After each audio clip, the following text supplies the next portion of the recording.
श्रीपादराजं शरणं प्रपद्ये। सद्गुरुनाथ परमपिता परमात्मा श्री गोपाल बाबा महाराज की जय। साई अवतार गौप्यस्फोट आणि संपूर्ण चरितामृत।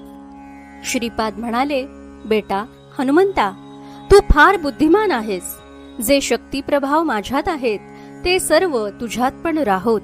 मी नरसिंह सरस्वती रूपात श्री शैल्य येथील कर्दळी वनात गुप्तपणे 300 वर्षे योग समाधीत राहीन।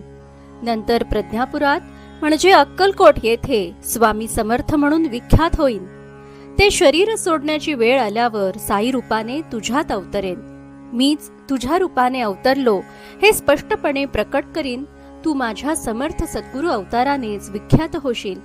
श्रीपाद श्रीवल्लभ संपूर्ण चरितामृत अध्याय 45।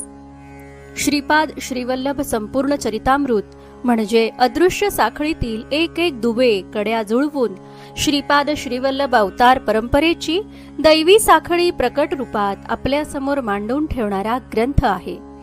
जसं बापनाचार्यांच्या कपाळास अंगठा लावून श्रीपादांनी स्वतःचं महावतार बाबाजी रूप दाखवलं व सांगितलं की श्यामाचरणाला म्हणजे लाहिरी महाशय यांना मी येत्या शतकात क्रियायोग सर्वसामान्यांसाठी खुला करायला आदेशित करत आहे, तसेच स्वतःचं एक एक अवतार कार्य श्रीपाद स्वतः चरितामृताद्वारे सर्वसामान्यांना खुलं करत आहेत। अगदी आतापर्यंत साईनाथ हे दत्तावतार आहेत हे काही भक्तांना अनुभूतीद्वारे ज्ञात होतं, पण श्रीपाद श्रीवल्लभ अवताराशी दुवा चरितामृताद्वारे समोर आला।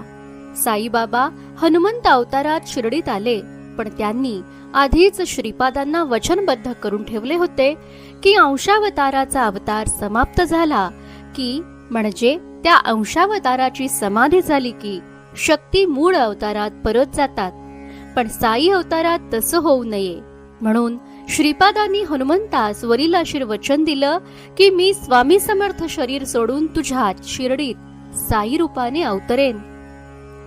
म्हणून 16 वर्षांचे हनुमंत शिर्डीत आल्यावर म्हाळसापती म्हणाले, आओ साई। त्यानंतर श्रीपादांचं दुसरं मोठं वचन आहे की मीच तुझ्या रूपाने अवतरलो हे स्पष्टपणे प्रकट करीन।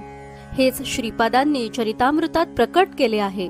तिसरं वचन की तू माझ्या समर्थ सद्गुरु अवतारानेच विख्यात होशील हे देखील आज आपण पाहत आहोत।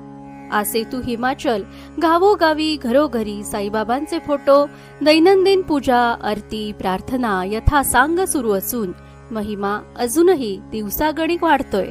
म्हणून भक्त म्हणत आहेत, समर्थ गुरु साईनाथ पुरवी मनोवासना। हिराचंद गोपालचंद कोठारे। दिगंबरा दिगंबरा श्रीपाद वल्लभ दिगंबरा।